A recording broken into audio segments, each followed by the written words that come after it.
Assalamualaikum warahmatullahi wabarakatuh. Perkenalkan, nama saya Fadil Ramadana dengan NIM 2301886481 dari kelas LA11. Di sini akan menjelaskan tentang jawaban saya pada UTS DIM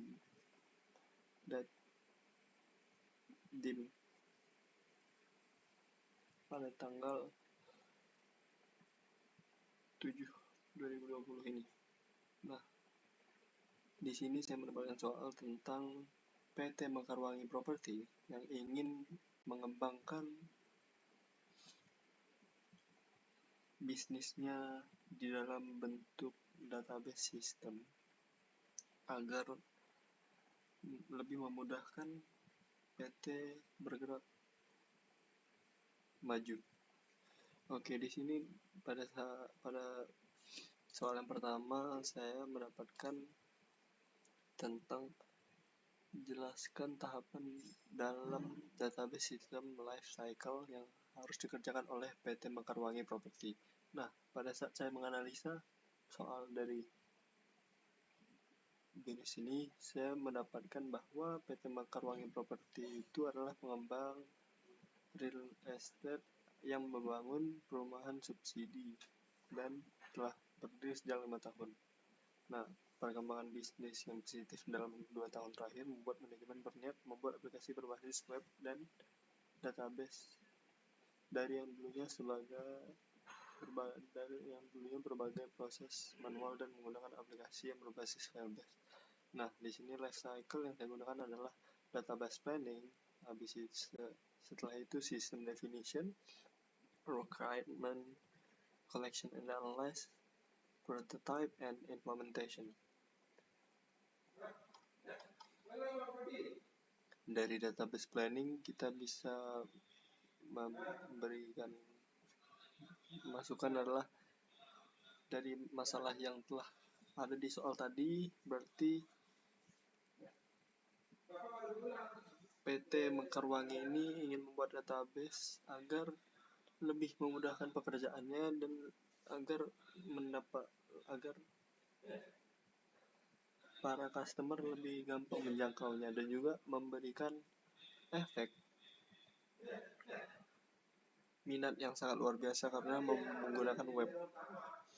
Nah, juga PT Mekarwangi ini menggunakannya untuk menyimpan file-file penting agar filenya tidak lagi kehilangan nantinya dan agar lebih aman. Nah, pada system definition adalah penjelasan tentang lebih spesifik apa gunanya dari pembuatan database ini. Nah, nantinya gunanya seperti yang dijelaskan tadi, ini akan digunakan untuk menyimpan file-file dan dokumen penting dari PT Mekarwangi, seperti contohnya list dari tipe-tipe rumah, tipe dan harga rumah, lokasinya, lokasi apartemen mungkin, dan rumah yang ready telah diisi ataupun yang ready untuk dijual, ataupun rumah yang belum diisi dan sudah diisi, beserta nama pemilik dari rumah tersebut. Nah, requirement collection and analysis adalah tahap di mana kita mengumpulkan dan menganalisa data-data yang dibutuhkan oleh database yang ingin kita buat itu. Tentunya dengan cara kita memakai cara-cara seperti menganalisa pasar dulu, mewawancarai beberapa orang, dan lain-lain. Nah, setelah itu kita akan membuat prototype untuk contoh dari aplikasi web yang kita akan buat dan implementasi selanjutnya. Nah, pada soal kedua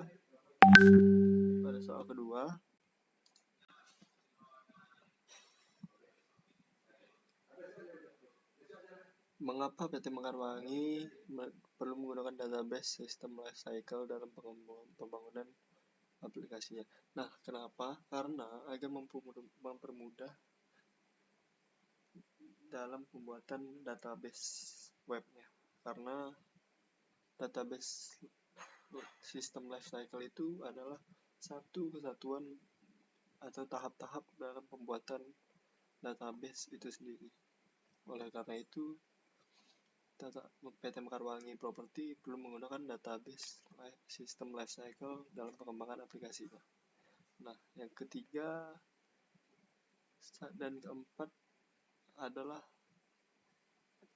pertanyaan-pertanyaan ataupun masalah yang akan dihadapi nantinya oleh PT Mekarwangi dalam pembuatan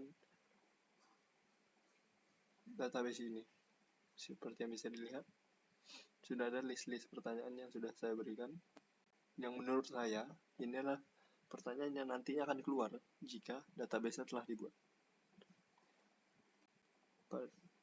Di nomor 3 kita bisa lihat pertanyaan tentang kesulitan yang akan terjadi dan juga bagaimana kita mengantisipasinya. Nah, di nomor 4 ada 2 bagian. Yang satu untuk pemilik atau pengembang dari database-nya, dan yang kedua adalah dari usernya. Nah, oke, kita pindah ke soal B, yang dimana soal B ini adalah ada 3, yaitu yang pertama adalah untuk membuat rich picture atau flowchart, dan yang kedua adalah membuat conceptual ERD dan data dictionary, dan juga yang ketiga adalah membuat logical ERD dan data dictionary. Nah, inilah tampak dari rich picture yang saya buat.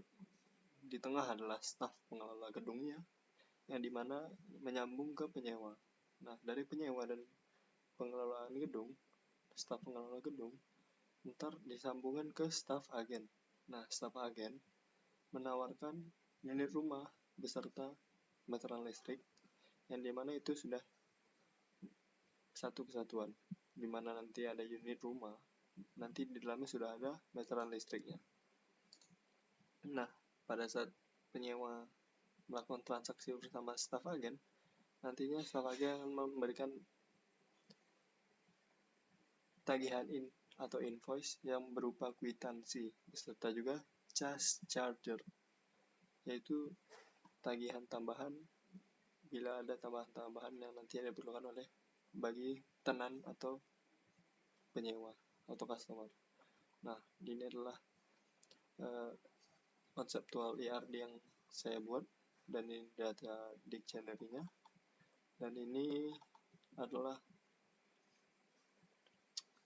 logical ERD. Nah, kenapa saya membuat logical seperti ini? Karena sebenarnya ada beberapa yang ingin saya tambahkan, tapi menurut saya itu saya tambahkan di penjelasan ini saja. Jadi pada saat nanti penyewa itu ada 2, ada yang perorangan, ada yang berkelompok. Nah, pada saat nanti memilih, dia memilih staff dan juga dia memilih gedung. Nah, gedung dan meteran itu sudah satu kesatuan, dia akan mendapat invoice. Invoice-nya itu masuk ke customer bill, terjadilah proses pembayaran, yang dimana nanti ada beberapa maksud atau beberapa kondisi di mana nanti ada dikenakan service charger. Nah, itu nanti masuk ke payment. Oleh karena itu, saya membuat logicalnya seperti ini, karena ini logik yang menurut saya, yang telah saya jelaskan juga pada bagian rich picture tadi, bagaimana cara kerjanya dari mulai awal sampai pembayaran terakhir. Sekian, terima kasih.